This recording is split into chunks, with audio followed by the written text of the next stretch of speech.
Bonjour et bienvenue à notre classe de l'école du sabbat virtuel. Il s'est déjà présenté d'une certaine façon qui n'est pas commune. Et il défie Dieu, le Dieu du ciel. On était bien lancés. On commençait tout juste à chauffer. Voilà, exactement. Reconnu comme un citoyen. Quels sont les devoirs et les privilèges qui sont liés à cette citoyenneté? Que ressent-on lorsque notre statut de citoyen est remis en question ou alors est menacé? Nous découvrons, chers amis, que la citoyenneté terrestre peut être fragile, changeante et parfois source d'exclusion, d'injustice. Alors, en qualité de chrétien, comment peut-on vivre ici-bas en gardant les valeurs de cette citoyenneté céleste?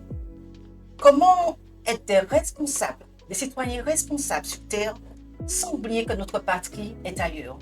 C'est autour de ces questions que nous allons débattre aujourd'hui. Première question, un citoyen, Dominique. Alors, un citoyen, c'est quelqu'un qui répond aux normes de la cité. Et étant donné qu'une cité se constitue autour de lois, autour d'exigences, autour d'un dogme, donc celui qui est citoyen obéit à ces lois et il a du respect aussi pour la cité, c'est-à-dire pour son pays. Un citoyen a-t-il des devoirs, a-t-il des règles? Ouais. Comment est-ce qu'il a des devoirs par rapport à l'État auquel il appartient?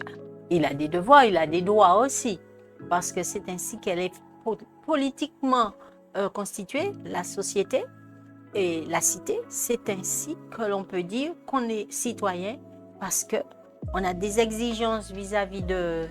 la cité a des exigences vis-à-vis de nous, et nous aussi, en retour, nous avons des droits.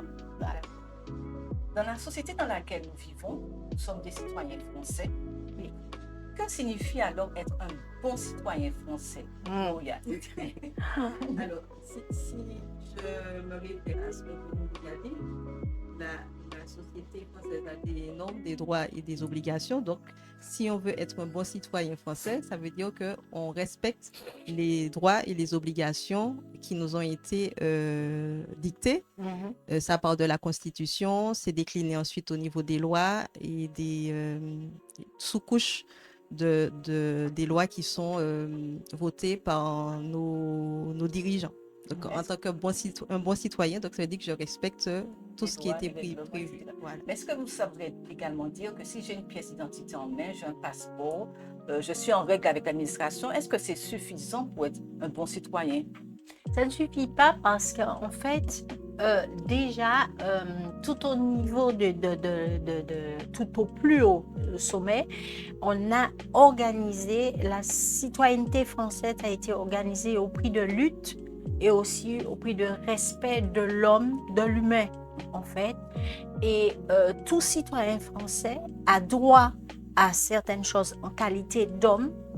Et nous aussi, en regard de cela, nous devons du respect aux lois qui sont votées. D'accord, respecter les autres, respecter les droits, voilà. Protéger les biens communs. Voilà. Donc, par rapport à ce que tu as demandé, le fait d'avoir une carte d'identité française ne me permet pas, lorsque je l'ai montré, de dire que je suis un bon citoyen. C'est comme pour le permis de conduire, même si je l'ai en main, je ne suis pas forcément un bon chauffeur. Je ne suis pas un bon chauffeur. Super. Alors, je vous invite alors à lire avec moi le chapitre 3 de Philippiens à partir du verset 20. 3, verset 20. Je peux lire? Oui. Alors, pour nous, notre cité est dans les cieux. De là, nous attendons comme sauveur le Seigneur Jésus-Christ. Voilà. Alors, nous avons parlé du citoyen français, de son rôle. Est-ce qu'on peut faire un copier-coller de la définition de citoyen vers un citoyen de citoyen terrestre à la citoyenneté céleste? Est-ce qu'on peut faire un copier-coller? Est-ce que ce sont les mêmes qualités qui sont demandées à l'être humain? Est-ce que ce sont les mêmes règles, le même règlement? Est-ce qu'on peut faire un copier-coller? Oui, quelque part. Mais cela va au-delà de cela. pour nous chrétiens, parce que si d'après le verset 20, notre cité est dans les cieux, de là nous attendons comme sauveur le Seigneur Jésus-Christ. Et le Seigneur Jésus a laissé des codes dans toute sa parole pour nous permettre de comprendre les exigences, entre guillemets, qu'il a pour nous en regard de ce qu'il a fait pour nous. Donc, quelque part, ça, étant donné que la citoyenneté française, c'est un peu basé sur la parole de Dieu, sur la Bible, quoiqu'elle l'ait rejetée après, mais c'est en fait un petit peu ça. Notre vocation, c'est la céleste cité de Dieu. Enfin oui, non, je Oui. voulais juste dire en complément de ce que Dominique disait, la loi de Dieu, c'est d'elle que découlent les différentes lois des gouvernements.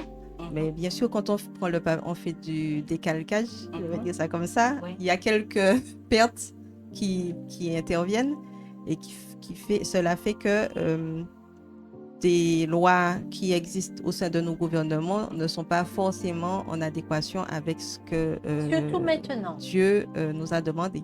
Donc oui, on peut dire que c'est à peu près pareil sur le fond, c'est-à-dire qu'il y a une loi qui a été mise en place. Donc pour être citoyen, on doit respecter cette loi, mais dans le détail des lois, il y a quand même une différence entre la loi de Dieu et celle des hommes. Mais est-ce qu'on peut avoir la tête dans la cité céleste et en même temps avoir les pieds sur terre? Comment peut-on vivre là, être humain maintenant, sur terre et en même temps aspirer à cette cité céleste? Est-ce qu'il y a une préparation? Est-ce qu'il y a une posture à avoir? Tu voulais dire quelque chose, Laurie? En fait, Je te laisse. quand tu as posé la question, moi, ça m'a un petit peu fait penser au voyage. Oui. Je suis martiniquaise. Mhm. Quand je vais dans d'autres pays, je suis dans le pays de la personne, Oui, mais je reste quand même martiniquaise. oui. Et pour moi, c'est la même chose. On est citoyen, on n'a pas encore touché avec nos pieds cette patrie-là, mais on aspire à y aller. Et pour cela, nous sommes dans un cheminement de sanctification qui nous amènera à avoir cette fameuse carte d'identité qui nous donne l'accès au ciel. Mais pour le moment, je suis de passage sur cette terre. Alors, moi, je pense que selon la question que tu viens de me poser, Laurie, et je vais aller en complément, c'est-à-dire qu'elle a bien dit tout à l'heure que les lois sont en fait basées sur les commandements. Déjà, donc, tout au moins les 6 derniers commandements qui répondent à l'amour du prochain, au respect de l'autre, et aussi ça passe par le respect de Dieu, quelque part. Bon, maintenant, être un bon citoyen sur terre, ça va de soi. Nous sommes aussi en préparation pour la sainteté. Mais la Bible dit que à partir du moment où nous ne outrepassons pas, où les lois des hommes n'outrepassent pas celles de Dieu, nous leur devons obéissance. Donc, moi je dis que Paul était un bon citoyen. Il était un bon citoyen romain. Il était un bon citoyen aussi de sa nation, la nation aussi juive. Mais à partir du moment où on dépassait les exigences de la parole de Dieu, personne ne peut plus obéir à ces lois parce qu'elles transgressent celles que notre Seigneur nous a demandé d'obéir, à laquelle le Seigneur nous a demandé d'obéir. Paul nous invite à nous affectionner aux choses d'en haut. Comment peut-on définir les choses d'en haut? On parle d'amour, on parle de pardon, on parle de quoi d'autre? On parle d'humilité, on parle d'amour, on parle de pardon. Oui. Il nous demande d'affectionner ces choses. En fait, on est citoyen terrestre, mais tout en ayant à l'esprit ces qualités, l'amour, le pardon. Et comme tu as dit, Logan, en fait, on est dans un processus de sanctification. Puisqu'on est sur terre, mais en ayant en nous cette espérance de cette cité céleste. Alors, mais ça fonctionne comment en fait? Est-ce que pour pouvoir avoir accès à cette cité, faudrait avoir un passeport. Tu as parlé de voyage. Comment peut-on définir ce passeport pour accéder à cette cité céleste? Ah ben, pour moi, le passeport, c'est Jésus. Hein. Le passeport, c'est Jésus. Hein. J'ai pas, il y C'est a pas lui d'autre qui nous chose. donne. Voilà, Il c'est nous lui. donne accès. C'est lui qui nous donne l'accès à la sainteté. En venant dans ce monde. Voilà.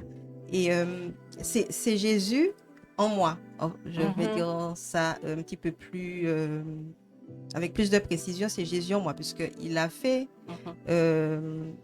il a mis à disposition les passeports, on va dire ça.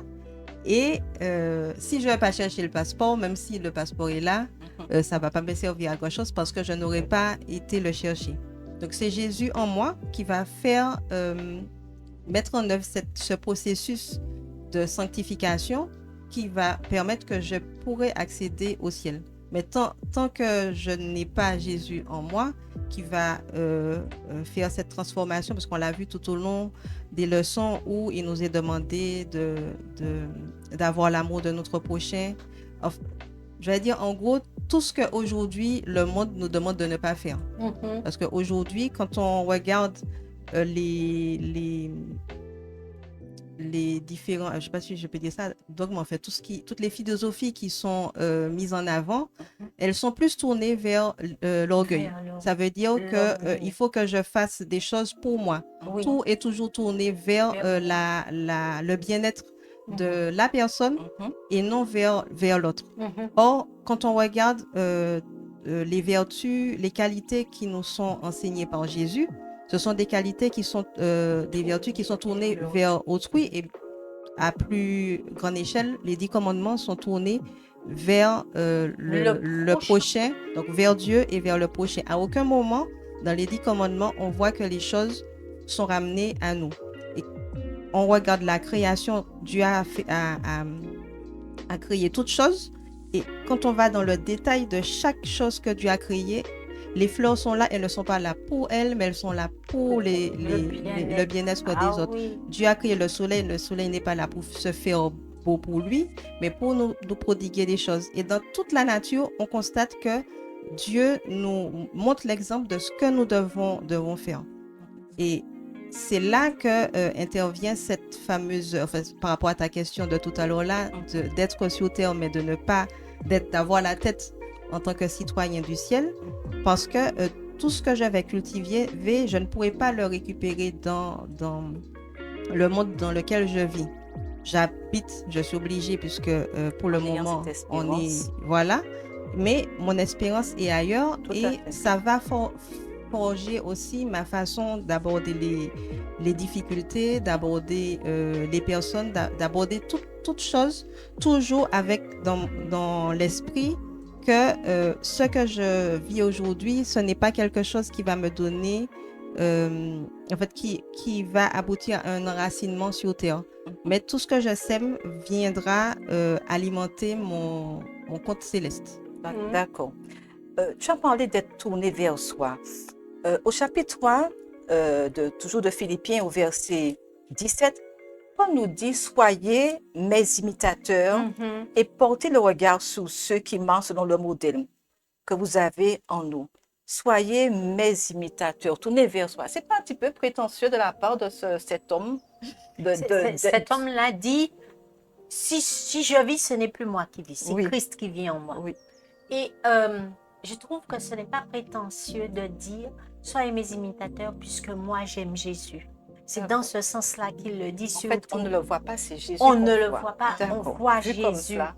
Et demander à quelqu'un de faire comme ça, ceci dit, bon, dans mon métier, on sait que les enfants font tout par mimétisme. Lorsque la pédagogie ne passe pas encore, c'est le mimétisme qui prône, qui est le plus important.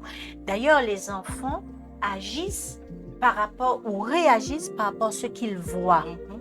Donc, si Paul dit « Soyez mes imitateurs », c'est que lui, il a fait un passage de là où il a été arrêté par Jésus lui-même, jusqu'à former des églises et à dire « Bon, voilà le code que vous devez appliquer pour que nous soyons à l'image de ce que Jésus attend de nous. Mais est-ce qu'on a véritablement besoin de modèles dans notre vie? Donc, Parce qu'il parle de modèles, il parle également de modèles à ne pas imiter, même au sein de l'Église.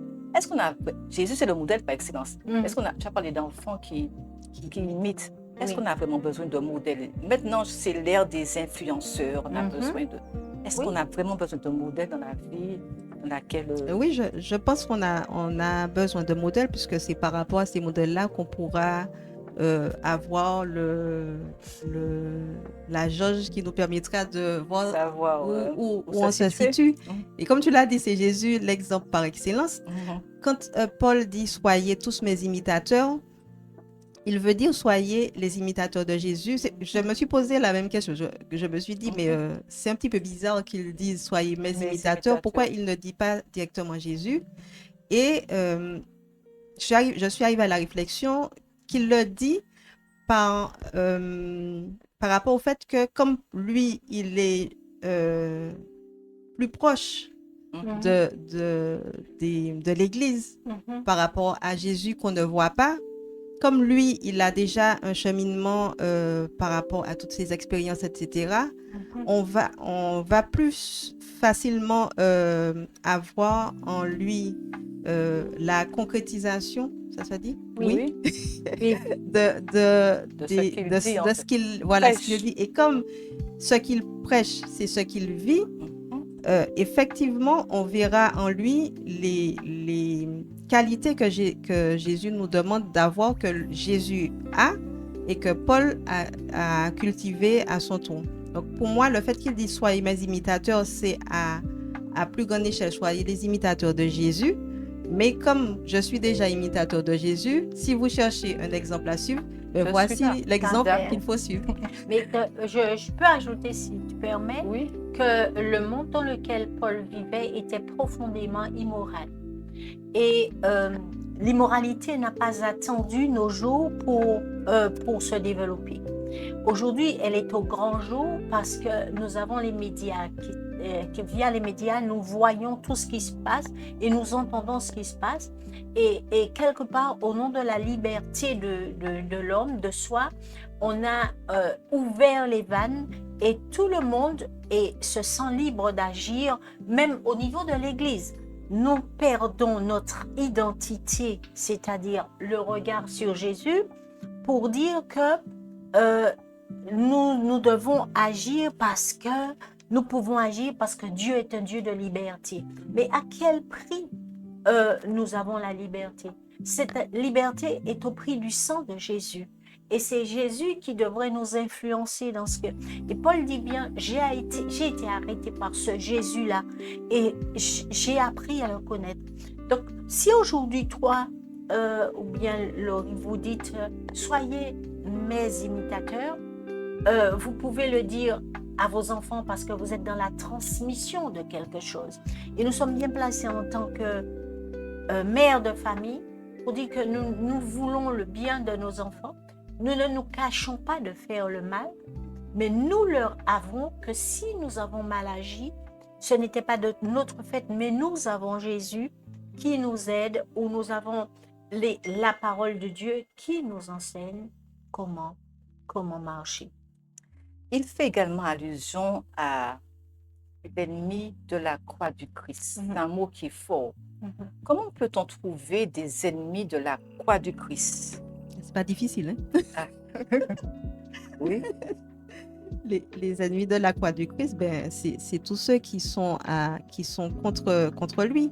Il en avait au sein de l'Église, il en avait en dehors de l'Église, et aujourd'hui, on voit que c'est la même chose. À l'intérieur même de l'Église, on peut rencontrer des ennemis de la croix du Christ, et parfois même on peut devenir ennemi sans le savoir parce que on n'aura pas été vigilant, parce que en voulant faire passer nos intérêts au-dessus de ceux de Christ. Je prendrai l'exemple dans le cadre de la préparation d'un programme d'église, je peux devenir ennemi de Christ en pensant que c'est moi qui dois être mise en avant dans ce programme, et ne pas avoir consulté Dieu dans la mise en place de ce programme. Donc, je vais m'emballer dans toutes sortes de préparations, dans toutes sortes de conflits aussi, parce que les autres ne vont pas vouloir me suivre. Donc, je pense que je suis en train de faire les choses, d'être dans la mission du Christ, alors que je suis à côté, tout comme Paul pensait qu'il était dans la mission du Christ, Voilà. sauf qu'il était vraiment à côté de la plaque. Mhm. Et c'est là où nous devons faire attention quand nous engageons au service de Dieu. Il est nécessaire pour nous de nous toujours être dans l'humilité, dans l'organisation, dans la mise en place, d'être vraiment fusionné avec Christ, donc dans la prière, dans l'écoute, pour que je ne puisse pas être un ennemi de Christ en voulant mettre en place des plans que peut-être Dieu ne m'avait pas demandé de faire. Et avec le risque d'avoir le ventre pour Dieu. Dominique. Alors, Avec ce risque-là, de tomber dans cette posture-là, d'avoir le ventre pour Dieu. Qu'est-ce qu'on comprend par qu'est-ce cela? que tu entends par le ventre pour C'est Dieu? écrit dans chapitre verset 3, verset 4. 19. Leur fin sera la perdition. Ils ont pour Dieu leur ventre. Ils mentent. Ils mettent leur gloire dans tout ce qui fait leur honte et ne pensent que sur la terre. Alors, bien sûr, chercher à s'acquérir des richesses, c'est aussi, on dit souvent, d'ailleurs, et c'est prouvé, que le ventre est le deuxième cerveau. Et nous voyons que ce qui est important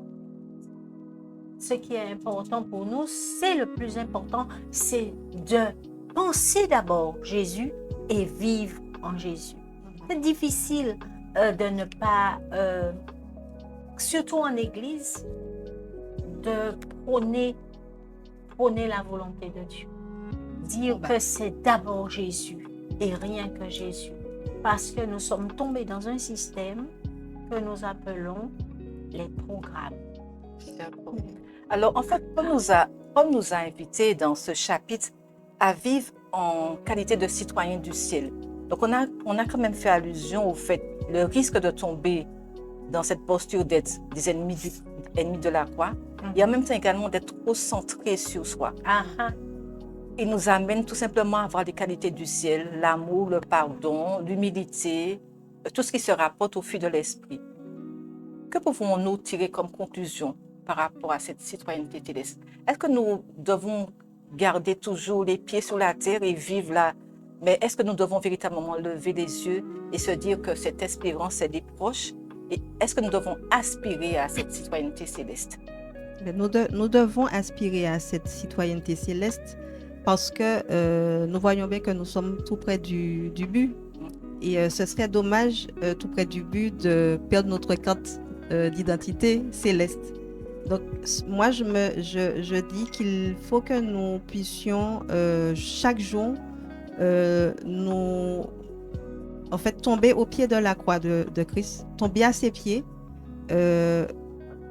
lutter à genoux pour qu'il puisse jour après jour nous transformer, pour que nous soyons comme il le veut et surtout que notre citoyenneté soit maintenue jusqu'à son retour. Alors, moi, par rapport à ce qu'il demande, il dit, réjouissez-vous toujours dans le Seigneur. Je le répète, réjouissez-vous dans le Seigneur. Il y a de la joie à suivre Jésus. Il y a de la paix en Jésus. Mais cette joie-là, est-ce que c'est une joie où on a un sourire, on affiche un sourire Béat. à tout moment? Oh, Est-ce que ça correspond à cela? Non, on ne va pas. C'est vrai que lorsqu'on regarde les saints dans les églises, et ils sont tous béats parce qu'ils ont quelque chose d'apprécié.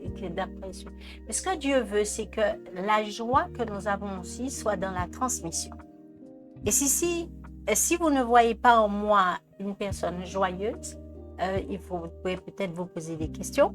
Surtout une personne confiante et Une en paix. personne en paix. Oui. Vous posez des questions, puisque si je dis que Jésus vit en moi et que j'ai toujours une mine renfrognée, il y a un souci. Je n'ai pas dit d'afficher un visage béat, mais je me dis qu'en Jésus, il y a quelque chose d'extraordinaire. Tout à fait. On peut se réjouir d'être avec Jésus. Nous allons donc terminer tranquillement en vous invitant à conserver cette paix intérieure, cette paix que Dieu nous offre afin d'obtenir une vie heureuse et comblée. Je vais inviter Dominique à faire la dernière prière. Éternel, notre Dieu, notre Père, nous avons essayé de parler de toi selon ce que ton esprit nous dictait. Et nous croyons, Seigneur, que ceux qui ont écouté ont aussi bénéficié de ces échanges. Mais nous voulons aller au-delà de cela, mon Dieu, pour qu'un jour, nous tous, unis dans la même pensée, que nous puissions glorifier ton Saint-Nom, que nous puissions participer à cette grande cité, être citoyens et être là aussi pour t'acclamer le jour de ton retour. Il en soit ainsi, Seigneur, selon ta volonté et selon ce que Jésus a mis en nous les dispositions. Nous t'avons prié afin que ton nom soit élevé. Merci, Seigneur. Amen.